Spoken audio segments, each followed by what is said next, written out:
Auburn had a new coach, but the same results. And we in C&T Talking Tigers, we're going to talk about it. So let's enter the Tiger Den. C&T Talking Tigers. Let's go.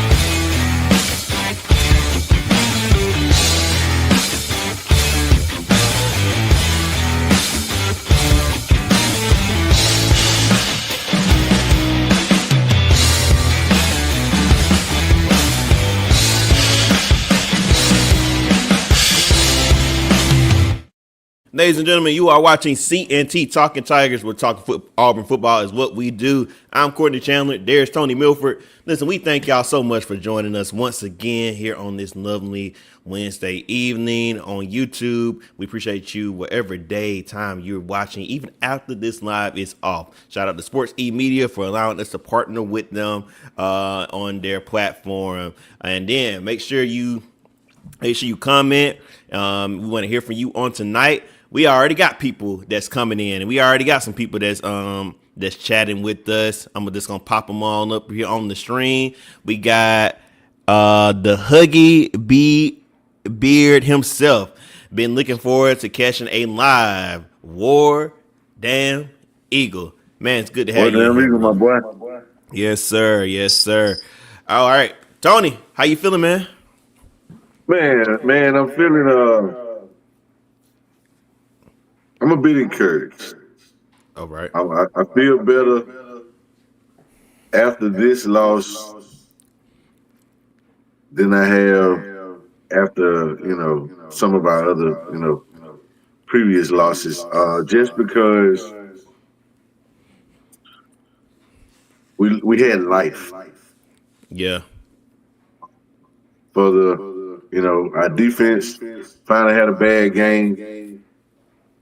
But, they've had so many spectacular games. True. Going into that game, they were one of three teams that had never allowed more than 24 points this season. Us, Ohio State, and Indiana. And with Ohio State's schedule, they probably won't allow more than 24 points until they get to the playoffs or something. Indiana, they play in the same conference Ohio State plays in. But we play in the SEC, which is the best conference in America. And we played some top-tier opponents, and we've held them all to 24 points or less until we ran against that boy, DP. And he gave us that work. But it was an encouraging sign offensively.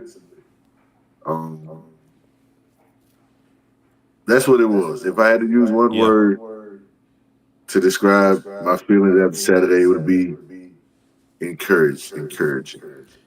Yeah, I agree. It was definitely encouraging to see the offense look like they have some life for once compared to what we saw when Hugh Freeze was calling the plays. Man, I got to give it to Derek Nix. He called a hell of a game on Saturday. Oh, a great game, man. Yeah, with what he was calling up for Ashton Daniels and getting Cam Coleman the ball and Eric Singleton. He got the main playmakers the ball, which I think what's the problem was with Hugh Freeze. Like, get your main playmakers the ball. And he did that. And somebody made mention, I was watching a show earlier this week and said Derek Nix calling plays look like Lane Kiffin out there. I said it makes sense because he come from Ole Miss, so it does make sense. That's where he cut his teeth over there up on the line for a couple of years. It makes sense that it looks like Lane Kiffin was calling plays and dialing it up. Ashton Daniels had over 300 yards and 400 yards total offense, 4 total touchdowns. So, like you said, it's encouraging. And I saw a comment here, I think it's from Cam, and I definitely agree. He said last week showed that Hugh Freeze sabotaged his season.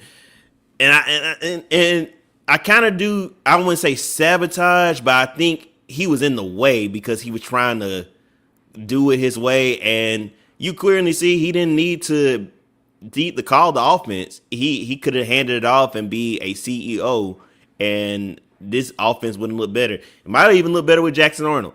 Um, That's Go ahead, go ahead. and so I'm just I'm very encouraged with what I saw with the offense, the defense, like you said.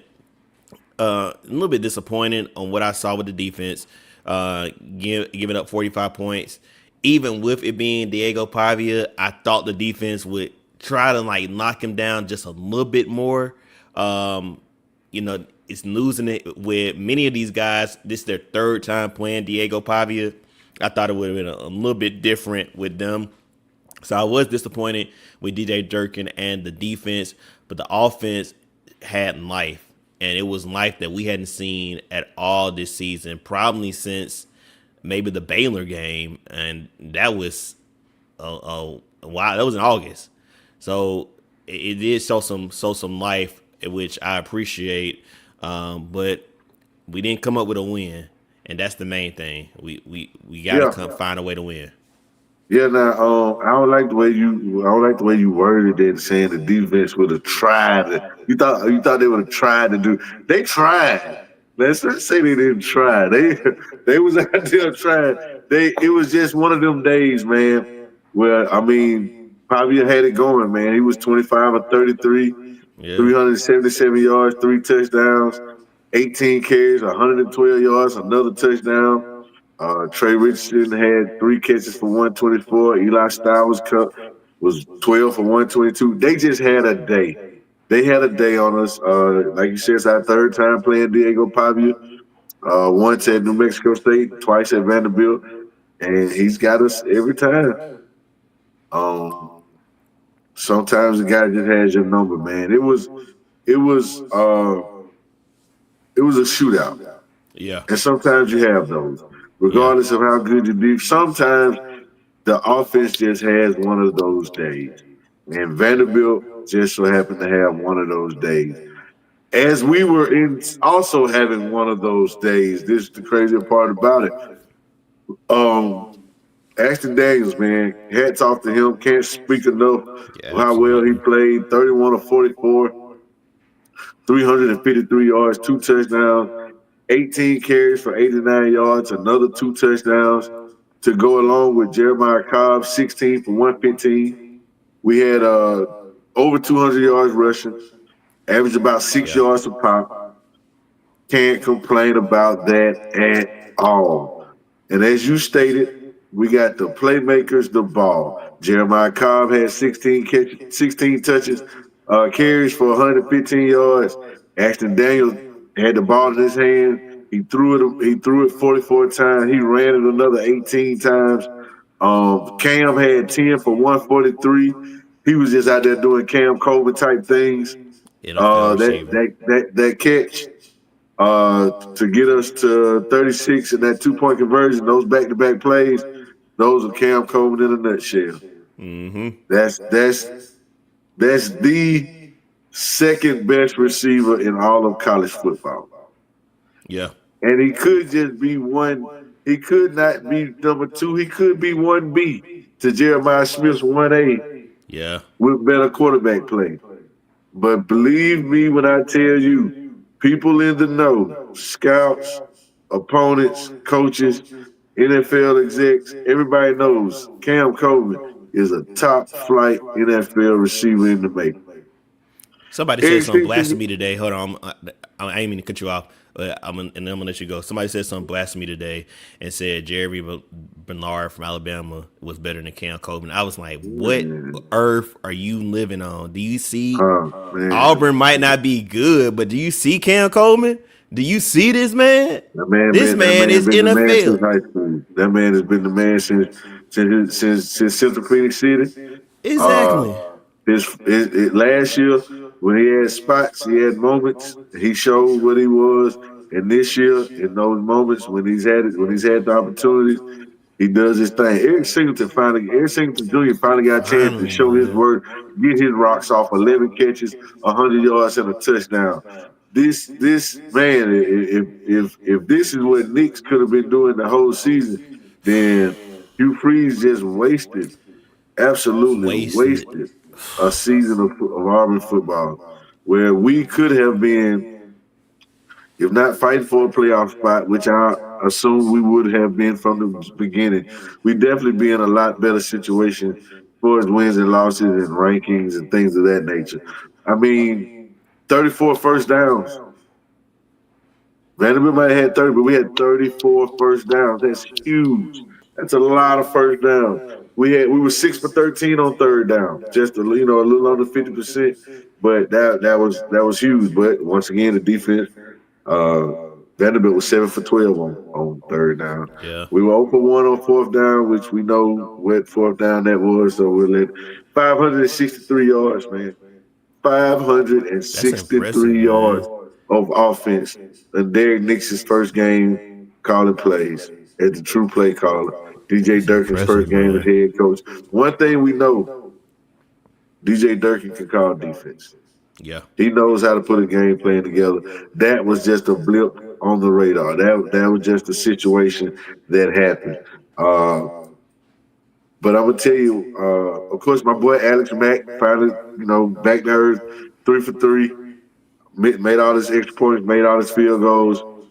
If he would have just been regular against Missouri, that'd have been another game we had under our belt.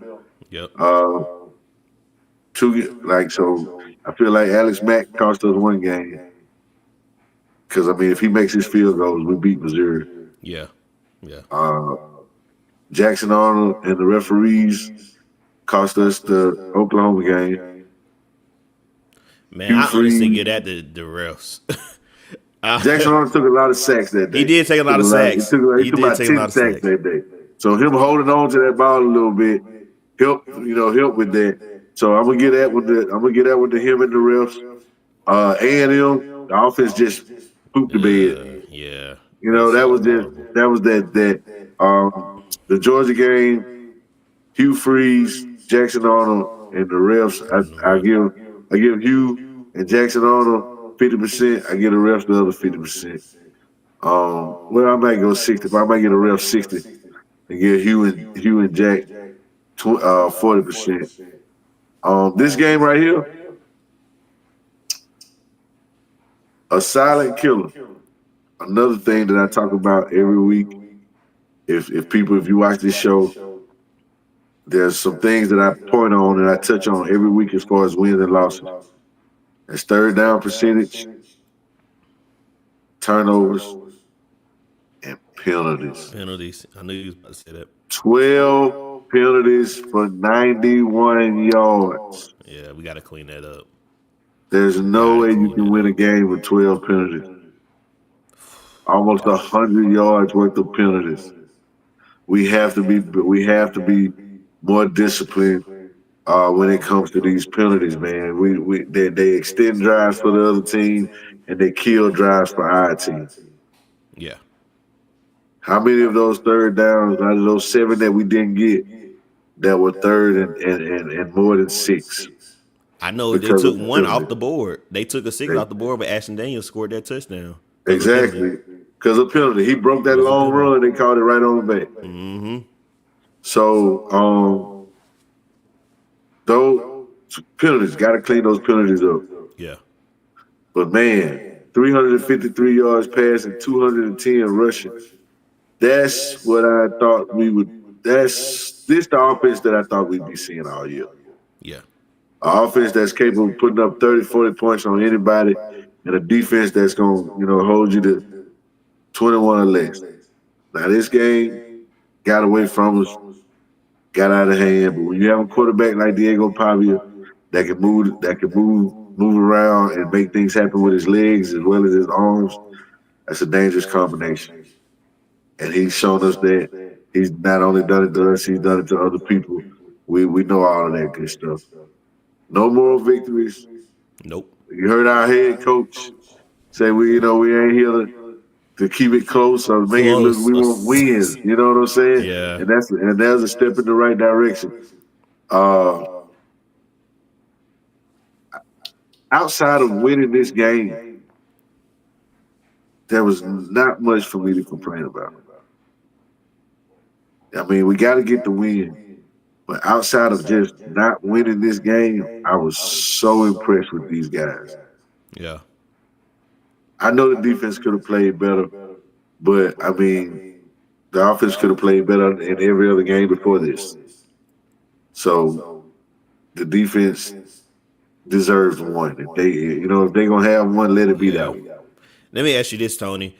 If we would have saw this performance all year long and would have lost those games, like you said, the Oklahoma game, the Georgia game, the Missouri, the Kentucky game was inexcusable. Yeah, it ain't even took. Yeah, Yeah, if we would have lost those games in this manner, would we feel different about Hugh Freeze and the team losing in this manner than kind of what the way we've been going? absolutely, Yeah, absolutely. I Because agree too. because if the offense looked like this against Oklahoma, we win. Yeah, The offense looks like this against Georgia in the second half, we win. yeah, If the offense looks like this against Texas A&M, we win.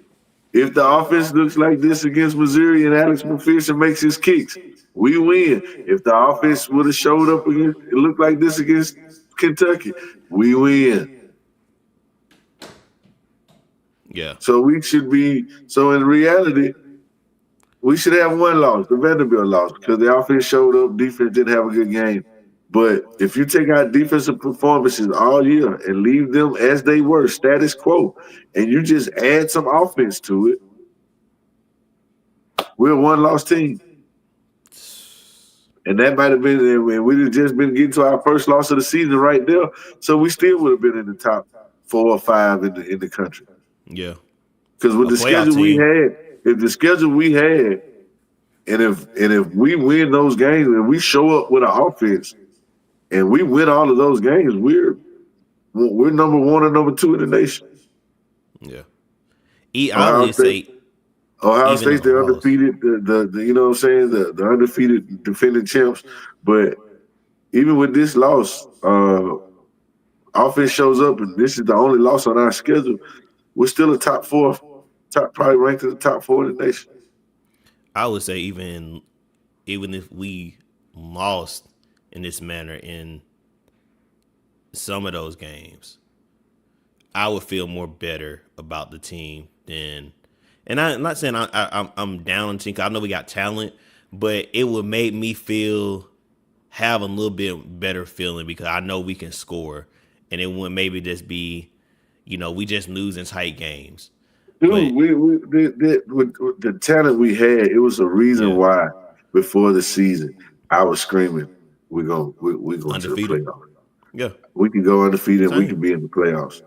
Because I knew the talent we had, and this is what I expected us to look like. With Cam and Eric Singleton both going over 100 yards almost every game. Because how can you defend both of those guys You with can't. Malcolm Simmons along the way, with And Horatio Perry Fields making plays?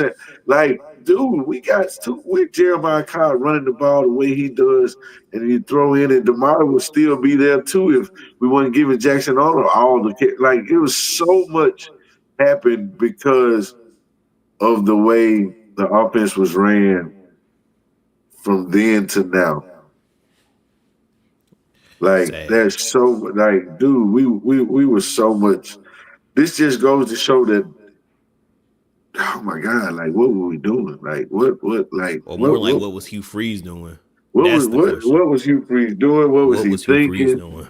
Like what is it, my guy? What is it? Yes, we gonna get in that in a second. We got a lot of comments. I'm so glad y'all are commenting on tonight. Ron said, "War Eagle, my guy. Hey, what's up, man? Good to have you My back in guy, here." as always. Yes, sir. This is Aaron Myers, 2048. She says defense My had boy. a bad That's my game, boy. but 1 week to prepare. Durkin's first week preparing as head coach. Pavia is dynamic on running, throwing dimes, but the offense for Auburn was firing on all cylinders. Absolutely, Absolutely. Absolutely. definitely agree with you. They also said terrible last play call in overtime, but for me, I'm all for Durkin as head coach. Spend money on OC. We're Hey, gonna talk and I'm about gonna that. say this. I'm gonna say this now. I'm all in on Durkin as head coach because from the first time I heard him speak last week before that, I said that's my head coach right there. When I heard him speak after the game, when I heard him in the press conference at the mic, when somebody asked him about Alabama, and he immediately said, "Well, we got a bye week coming up, and we got to get better on special teams, defense, and offensively during the bye week, and then we're gonna move on to Mercer." And then we'll worry about Alabama when we get to Alabama. But right now, we're going to focus on getting better. But that's my head coach right there. That's who I want to keep. That's who I want to lead these guys into the future. And I honestly think they feel the same way.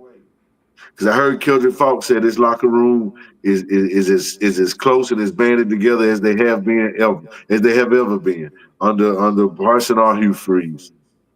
We got the guys, and the guys are sticking together. I think we need to keep this staff together as much as possible. Let DJ Durkin put his stamp on it. But from what I saw last week, Aaron, you saying the offense is firing on all cylinders. Well, let's not get rid of the OC who had them firing on all cylinders. Let's run it. Hey, I like Derek Nix. If the offense can continue to look like this out of the bye week against Mercer, the offense looks like this against Alabama, the offense looks like this in the bowl game, then we have the right pieces in place at Auburn. We don't have to go out and looking for this guy, that guy. We have the guys. I'm gonna get into that in a second. Let's see. I'm taking the family to our first Iron Bowl ever this year, and I really hope Auburn doesn't let us down. Hey, man, that's awesome. That's awesome. Yeah, we're cheering that Auburn comes out with a win too, but that is awesome that you're taking the family to the Iron Bowl this year, man. I think it should have been Daniels all season. He makes decisions faster. Even when he scrambles, his eyes are still downfield looking for a receiver. Absolutely. Yeah. I'm not even gonna disagree with you on that. It should have been Daniels all season. Correction, Toney Cam is the best overall player in the country. Down the numbers, look at the eye test. It's an argument. He could very well be the best player in the country. Hey, look, I'm not gonna disagree with you on that. I'm with you because he's our guy. Cam is the man, but you cannot deny what you see in Jeremiah Smith. That's why I say Cam can 1A and 1B. They like Michael Jordan and Kobe Bryant. You know what I'm saying? It's all about what you prefer. I'm a Kobe guy. Some people like Michael Jordan. But, hey, you can't go wrong with either way. As the kids say, 6'7". Oh, God, 6'7". please. My twins be hitting me with that 6'7". They 6 years old. They don't even, but, that's 6'7" to get on my nerve. But it's funny, though. But, yeah, hey, I'm with you, though. Cam Coleman is an absolute beast. Should be a top 10 pick after next year because he's got one more season on the Plains. We better enjoy him these last few games, Mercer, Alabama, and all the next season. Because after next season, there's no doubt about it. Cam Coleman is NFL bound, and who can blame him? Him, Jeremiah Smith. That's going to be a loaded receiver class coming out in the NFL draft next year. If you need a wide receiver, boy, next year's draft is the season to get you. It's the year to get you one because you got some home run hitters coming out, boy. Yeah, and even what's his name? Well, I think he a senior this year from Ohio State. Cornell Tate. He's a good one too, and the guy from Tennessee. Tate is good too. The guy, and then Ryan Williams is in the same class with these cats too. He hit or miss. I'm just gonna be honest with you. He all right. Yeah. But we ain't worried about. We know the big two is definitely Jeremiah and Cam. Y'all hit that like button, yes sir. Hit that like button. That's right. Hit that like button, baby. Hit that like and subscribe, baby. Yes, sir. And subscribe. Yes, sir. We gotta troll them. I ain't even start this, but I'm gonna say it because they call you out, Tony. Just came on here to say, man. See, tell your folks to act right. Lord have mercy. Misty Oaks 1026. Tell your folks to act right. Oh man, there's always, you can't use the R word for everybody, but might be a little special. She get to park up front at Walmart if you get my drift. Where we ranking Cam on the list for AU receivers? Hey man, look, despite the numbers or whatever you want to say. Mm, All right, Ryan Davis, uh, Terry uh, Beasley, uh, Terry Beasley, Alexander Wright, Frank Sanders, uh, Courtney uh, Taylor. Courtney Taylor, Duke Mm, Williams, yeah. Darvin Adams. Nobody's better Man. than Cam Coleman. Yeah. Yeah, I can't. Yeah, I can't There's think of nobody nobody better better than than Cam Cam. Coleman, man. Cam Yeah. Coleman is flat out the best wide receiver we've ever Yeah. had. There's no doubt about it. He is the best. Yeah. I'm talking about Darius Slade, Sammy Coates. Yeah. Uh, we've had Terrell some guys Zachary. that we all like, Terrell, and we've had some guys that we all liked, but we ain't never had nobody like Cam Coleman. Yeah. Yeah. Cam probably is top on my list for Cam is Cam is wide it. receivers. Cam is the top of the Top of the totem food pole. chain. Yeah. Yeah, he top of the totem Oh, pole. we forgot about Keandre Lambert Smith. He had a good year. He had a It good was a good year, he had a but good he ain't year. better than He had a good Cam. year. He played 1 year at Auburn. You know what I'm saying? Yeah, He had a good year. he ain't better than Cam. KLS was good for us, but he still ain't Cam Cole. He ain't Cam And, then, Coleman though. and to prove that, KLS had a good year. He was what, a fourth round pick? If I'm not Yeah. mistaken. Ain't no way ain't nobody. Cam Ain't Coleman's not no. making it out the first round. Cam Yeah. Coleman ain't making it past the top 10, 15 picks. Yeah. That's the difference. He's the most NFL receiver we've ever had. Yeah. I would be shocked if Cam Coleman does not make it out the first round, or he drops his below first round. AU has lacked discipline since before Hugh Freeze. That's got to change for Auburn to back to their former glory righteously, bro. Yeah, man. Yeah, Yeah, yeah, you're not wrong, man. We had a lot of those penalty issues under Harsin as well. Uh, that's been happening here these last few years. I have to agree with you. I've been talking about these penalties for a couple of years now. So yeah, that's something that we do need to get under control and get under wraps. Um, I like to see it. Like I said, I like to see it doing the down, moving forward. We're starting to do a pretty good job. Uh, yeah, as the season go on, our penalties had started to dwindle a little bit, and that was an encouraging sight to see. But Saturday, that monster reared its ugly head, and yeah. it really cost us. I'll say that those penalties cost us. Hugh robbed Auburn for 3 years, but he left a tip with the roster. Yeah. Yeah, Yeah, yeah, he didn't leave us the way Harsin. He didn't leave us the way Gus and Harsin left us. Because yeah. He Gus left definitely. us without offensive linemen. Harsin left us without a lot of anything. Yeah, but I think the Harson thing. I also think that it was a lot of other stuff too that they didn't back him with the money and the funds to go out there and recruit like how he wanted to. So I think that can be a factor now. Now looking at it, 3 years later, that could be also a factor to that. But True, true. that's in the past. Ron said, honestly, our offensive line is our biggest problem. If we can't block elite talent, it doesn't matter who we have at quarterback. We're not going to be productive on offense. I think, Everything starts up yeah, front. I think our offensive line definitely needs to improve. My biggest thing with the offensive line is just the penalties, man. The penalties be bugging me because I think a lot of the stuff they need to be working on during practice, and I don't get why we having so many false starts. You know that's just unacceptable and undisciplined. So we definitely have to clean that up. Yeah, But man. yeah, Pre snap penalties are a lack of mental focus. Uh, that's on the individual. yeah, You got to be better. You got to be better mentally. As far as knowing the snap count, that's just inexcusable, man. Pre snap penalties from offensive linemen are some of the worst. Uh, Everybody's gonna get called for holding, so yeah, that's par for the course. When you get called for holding is a big deal too, because like I said, we had that Ashton Daniel touchdown brought back for a holding.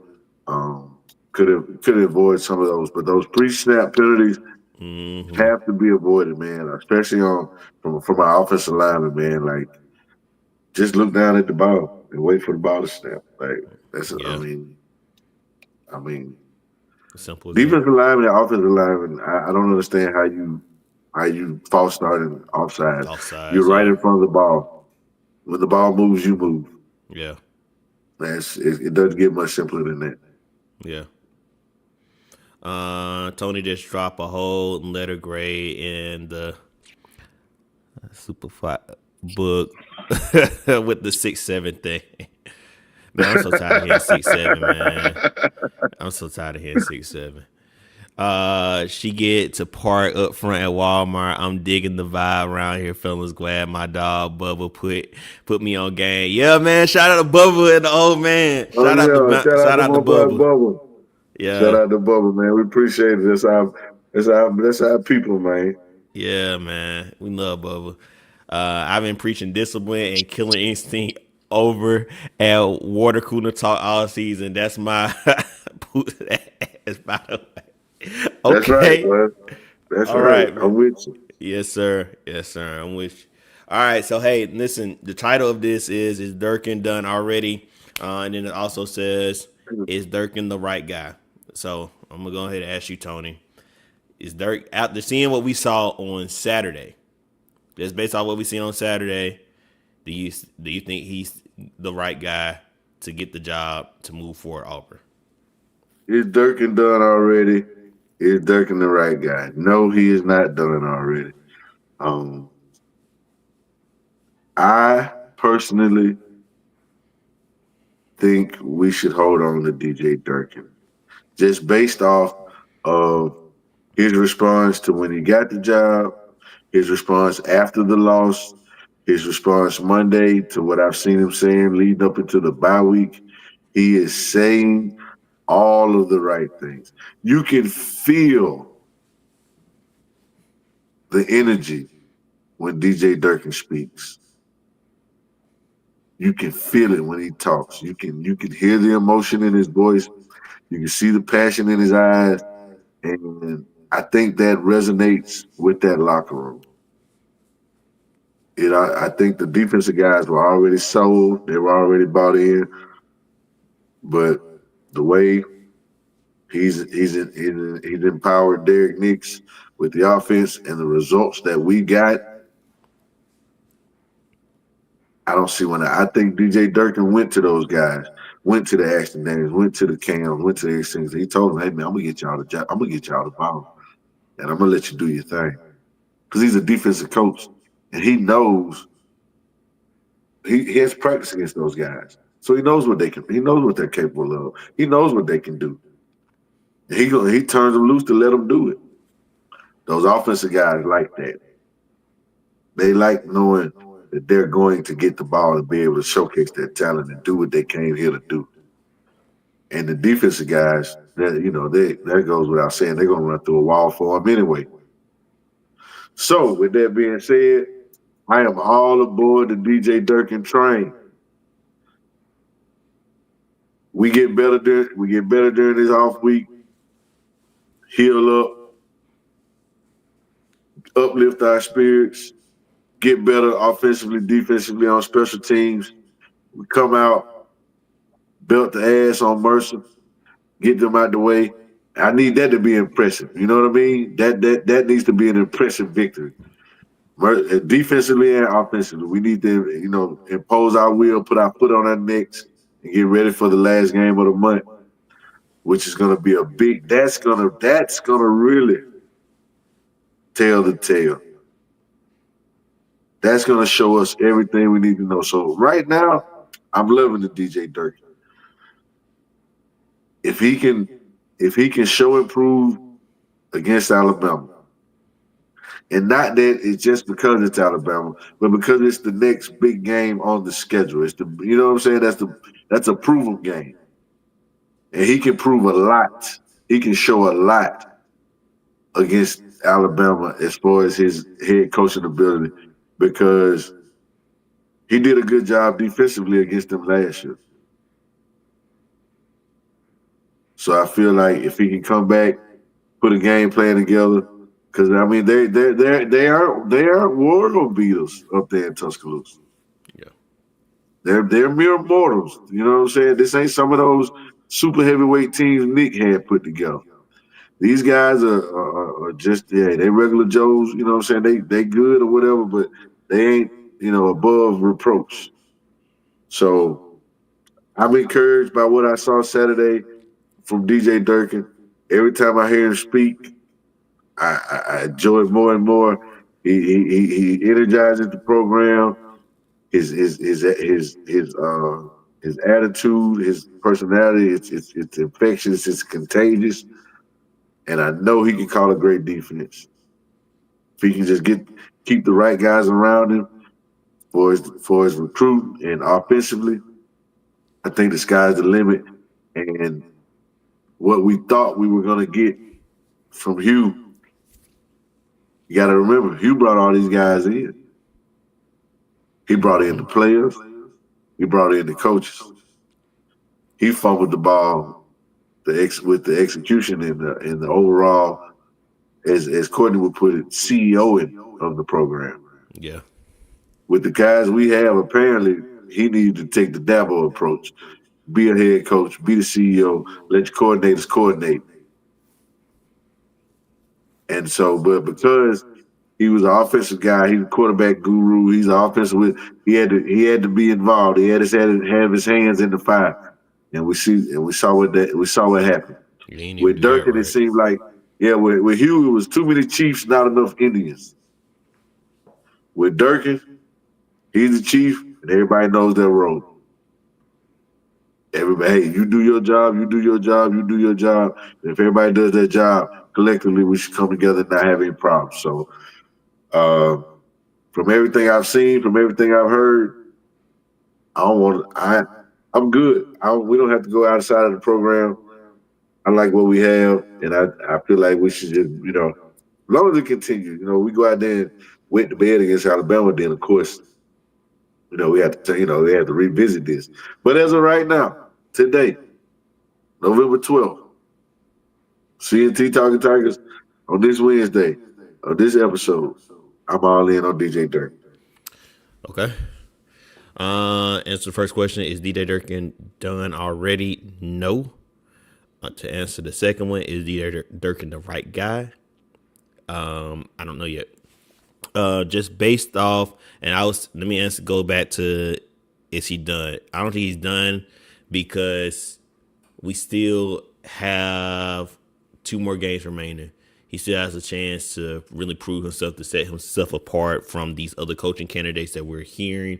And he has the best chance because he's actually coaching the team that is already on the field. So I think he has the best chance. Now, while I say I don't know if he's the right guy right now, it's because we didn't lose the game. And the side of the ball where he specializes on, though the defense has been playing well all season, I did want them to do a lot better against Vandy. So that's why I'm still on the fence with DJ Durkin. What I don't want is to have a coach where it be kind of like Gene Chizik, where he specialized in defense, but the defense gives up so many points on the scoreboard, which Gene Chizik was a specialist in defense. I think with DJ, like you said, if we see him do something great in this Alabama game, first is handle Mercer. And then if he wins this Alabama game, I have no problem saying he should be our coach. But if he loses, I think John Cohen has the right to go out and find the guy he really wants. I think John Cohen has the right to find the guy he really wants regardless, because let's be honest, the Hugh Freeze hire, I don't necessarily think Hugh Freeze was his number one guy. I think it was Lane Kiffin. And I think he was kind of in a situation where he needed to get a coach after being on the job a month. And he was like, okay, well, Hugh Freeze is the next guy available. So I think I'm thinking John Cohen. I'm thinking, who is going to be my guy to really change the program? Is it DJ Durkin, or is it John Summerall? Is it Kenny Dillingham? Is it somebody else that we don't even know about? So I want to at least allow him to have that opportunity. But for me, DJ Durkin, he has to win the next two games. Really, the last game, because I don't think we're gonna have no problems against Mercer. But if he can go out and beat Alabama, something that Hugh Freeze, Harsin, even Gus Malzahn struggled with at the end of his tenure, I say give him the job. Go find an offensive coordinator or keep Derek Nix, is that works, and get him the job. So this is how I feel about it right now. Now, But I think it's going to be very interesting. I'm going to say this. With as far as your take on Durkin, and you're like, they didn't play good against Vanderbilt. The defense didn't play good against Vanderbilt. Well, what game are we in right now? That's like the 10th game. That was the 10th game of the season. No, yeah, because it's a 12-game season, right? Yeah, you're right. Yeah, so we got 11 and 12 coming up. Mm-hmm. So right now we're what, 4-6? 4-6, yeah. Now you can't. You're holding his feet to the fire for this one Vanderbilt game because I don't like the way the Vanderbilt game went. Brother, we had 9 other games where the defense was spectacular. I know, but still, you spectacular for 9 games. You still the leader. Was he not? Hold on, was he not the leader of the defense for those other 9 games? Yeah. Okay, so hey, it's okay. We can have one. He had a bad game. The defense had a bad game. It's okay. It is okay. But I'm still not ready to give him the job. Because that's not the norm for the defense. That was an anomaly. That wasn't the norm. Now, we were giving up 30 and 40 points every other week, then of course DJ, we're like, hey, you're supposed to be a defensive guy. But hey, we had one bad game. Don't harp too much on that one bad game. Now, we go out there and Mercer puts up 20, 24, 30 points on us. Now we got something to be worried about. We go out there and Bama puts up 35, 40 points on us and 500, 600 yards. Then we got it. Then, yeah, DJ ain't the guy. But one game, one bad game, man. Let's not poo-poo too much on him on one bad game. I still want to see more before I can get. There's nothing wrong with that. Nothing wrong with that. But I just know for the past 2 seasons, the best part of our team has been our defense. Yeah. And he's in charge of that. So let's not forget that. When we had nothing else that we can hang our hat on, we can hang our hat on the defense we're going to play well. But my other part of that is he, and we hear this conversation all the time, is he going to be the guy that can get Auburn into that conversation of college football playoff, even that's in the conversation? And I ain't saying the other guys that I named off, I'm not saying that they can do it either besides one. The one I say. But that's just my concern with DJ Durkin. And hey, you really like Summerall, right? I do like Summerall. Didn't they just they won? No, they won. They beat Memphis. They beat Memphis. They did. They beat Memphis. Okay. They did. All right. So I'm just like, Summerall has done a good job. He did a good job at Troy. He's doing a pretty good job at Tulane. My thing, like I said, the Summerall thing with me is just can't recruit at this level. And I don't want to take a swing on a guy because he's good at small schools. But does it translate over to the biggest of the, the biggest stage, college football, which is the SEC every Saturday. Which is fair.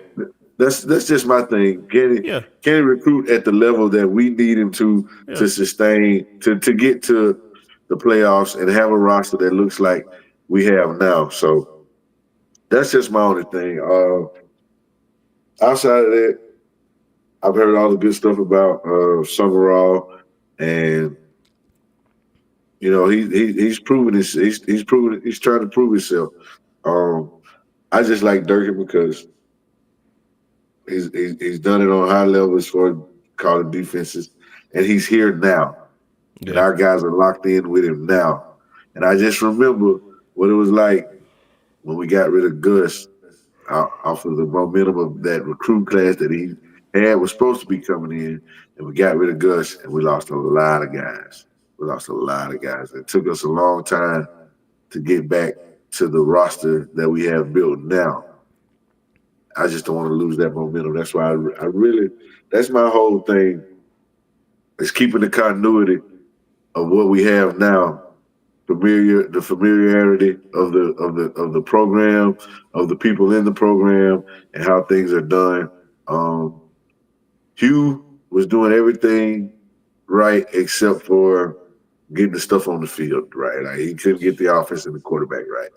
Well, God. if DJ has solved the offensive quarterback and quarterback woes, we know him and the defensive staff know what they're doing and they're going to do a good job. If we can just keep everybody in line and on board to continue with the off field as far as the recruiting and everything, that's my whole thing about why I'm big on DJ Durkin, because of the continuity and the familiarity of what's already going on. Hugh did a good job. Those girls that he got up there, those girls as far as the recruit, everything that Auburn does, the way they're doing it, I'm good with everything. The way Hugh had it lined up, man. He just had the CEO this thing right. Um, but everything else, except for the on field, was working. The guys, we didn't have a lot of guys getting in trouble. Excuse me.